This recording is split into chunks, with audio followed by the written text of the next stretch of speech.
So, yeah, I don't know if that particular thing is addressed in the interface. But. Well, it gives me an idea of where it's going. Yeah, and then we're also trying to, I know one thing as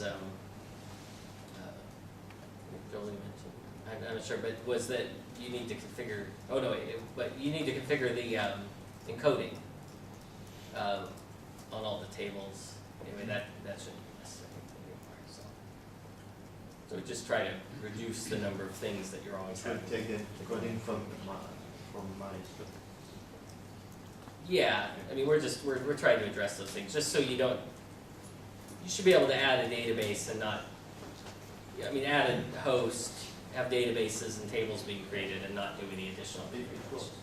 But I just added my SQL host and it brings all my tables from yeah, all the list, and that's really speedy. yeah, that's good. But yeah, but I mean we're missing some pieces here too. Somebody mentioned there's a reload button missing. Probably true. Yeah. Will this new interface remember which database was accessed last? In the old interface, I always have to run through a whole series of clicks to get the database I want. Yeah, we should be able to do that. I don't have, unfortunately, I don't have a lot of, I don't actually have any hosts configured here. But, so I don't have the best example. But one thing is that when you're, you can choose, more of the pop-ups have like an any option. And one thing is people are always, it's like you have several hosts and you have a bunch of databases.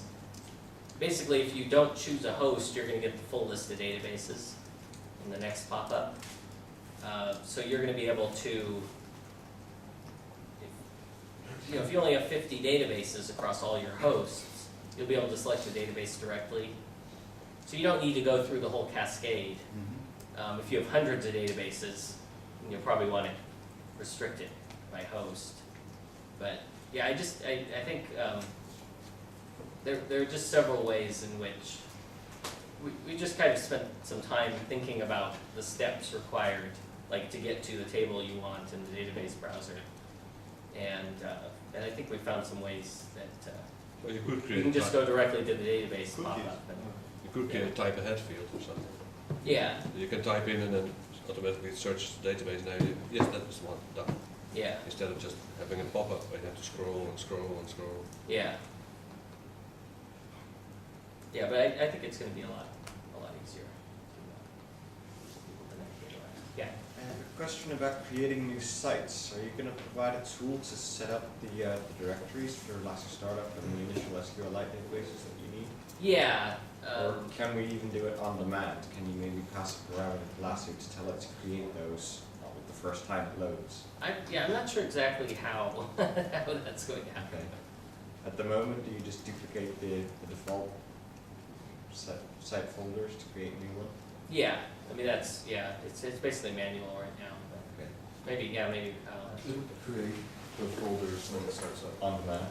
So you So can just you- set up a new virtual host with the path, and the first time it loads, it will.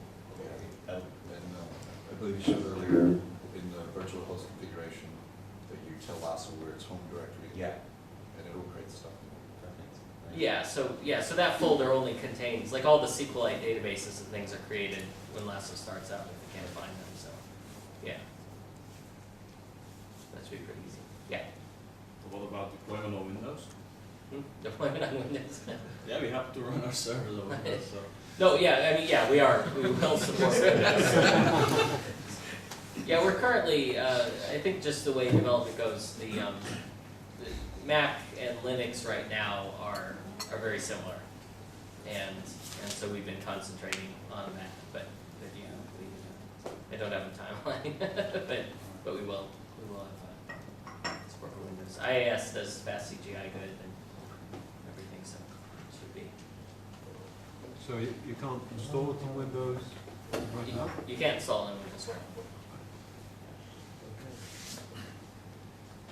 About memory, because in the 8.5 we used to create sites and add I don't know 10 or a dozen hosts per site to reduce the memory impact. And how's it going now? Do we have an instance of Lasso server for every virtual host?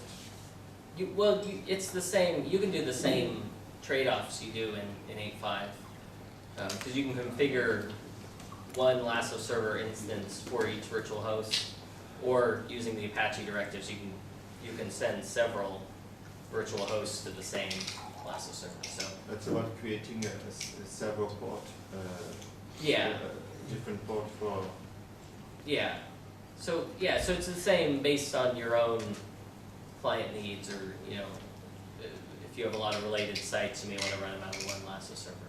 No, but a lot of small sites. So Yeah.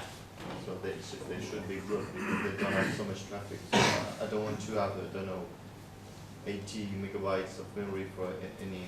For each one, yeah. Yeah, it should be, you should be able to configure it more or less the same. Yeah.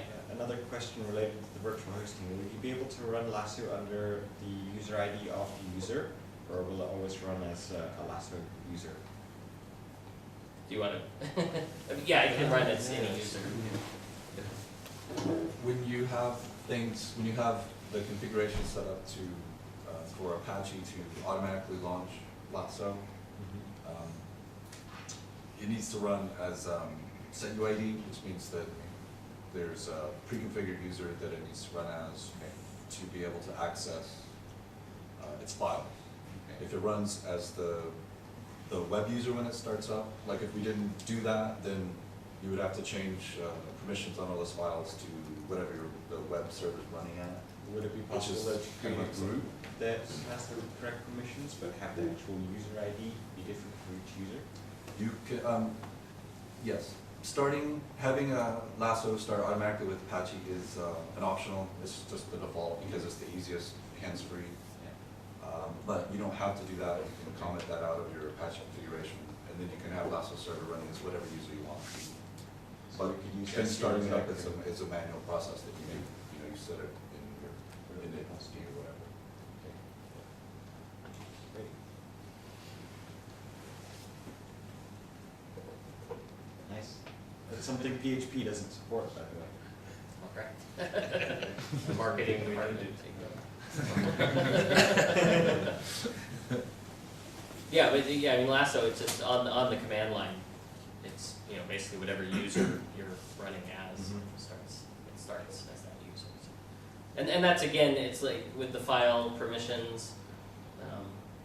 I know a lot of people simply disable all the file permissions and allow root access, root file access with Lasso, which isn't ideal, but we want to emphasize more that file permissions should be configured in the OS, and Lasso, like ideally Lasso would run as a user who is restricted at the OS level into its own, accessing only the files it needs access to do its job. So yeah, I think for ISPs, there'll be a little configuration for sure, but I think Lasso will be a much better tool, for ISPs and that stuff. Yeah. Perhaps the help the interface could give us is to say, okay, you're running under this username, so you can do this and this and this, and you can't access this folder because you're just information, so we're not lost out. Why can't I load this page, or why can't I upload there? Or Yeah. well, Yeah. Hopefully that wouldn't be changed to the OS just to reflect what you're doing now. Yeah. Yeah, I don't know if that's I'll have to see, but that might be something that we can. I think you can actually access that through the environment variables already. Yeah, Syntax that you possibly. showed. I think that should already be possible, I believe.